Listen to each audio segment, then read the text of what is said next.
Chapitre 18. Et puis, les trains cessèrent de rouler. Ne roulant plus, ils cessèrent de livrer leur si misérable cargaison de crânes rasés. Plus de trains, plus de crânes. Cependant que notre héros, expert de jumeaux, ex-mari de son épouse bien-aimée, devenu soudain ex-raseur des crânes, s'effondra, vaincu par la faim, la maladie et le désespoir. Autour de lui, les rares survivants encore conscients murmuraient « Il faut tenir, tenir, tenir, et tenir encore.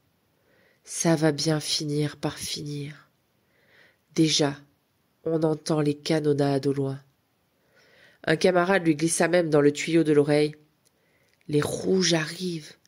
Les têtes de mort vont finir par chier dans leurs bottes. » En attendant, les dites têtes de mort leur faisaient creuser des fosses à même la neige, afin d'y faire brûler le trop-plein des cadavres amoncelés au pied des crématoires,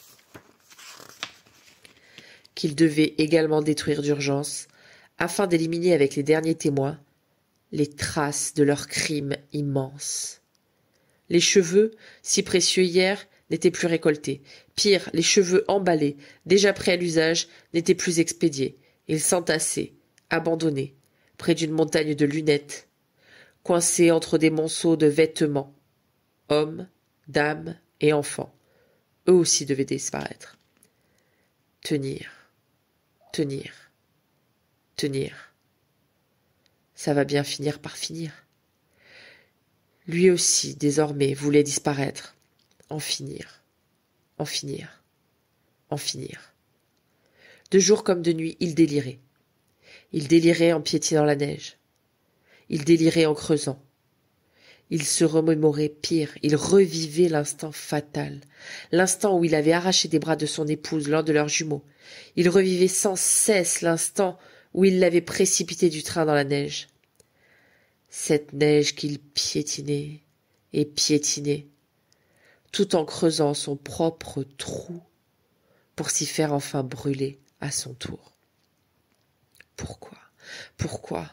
Pourquoi ce geste fatal, insensé? Pourquoi n'avoir pas accompagné son épouse et leurs 2 enfants jusqu'au bout du voyage? S'élever ensemble, tous les 4, ensemble, s'élever dans les cieux, en volutes de fumée épaisse et sombre. Il s'effondra soudain. 2 camarades, au risque de leur propre survie, le traînèrent dans une baraque proche, afin de lui éviter d'être jeté, à demi vivant dans les flammes. Quand il reprit connaissance, il se sentit bien dans cette baraque, parmi les corps amoncelés. Il trouva le lieu propice à y espérer la mort, la délivrance, enfin.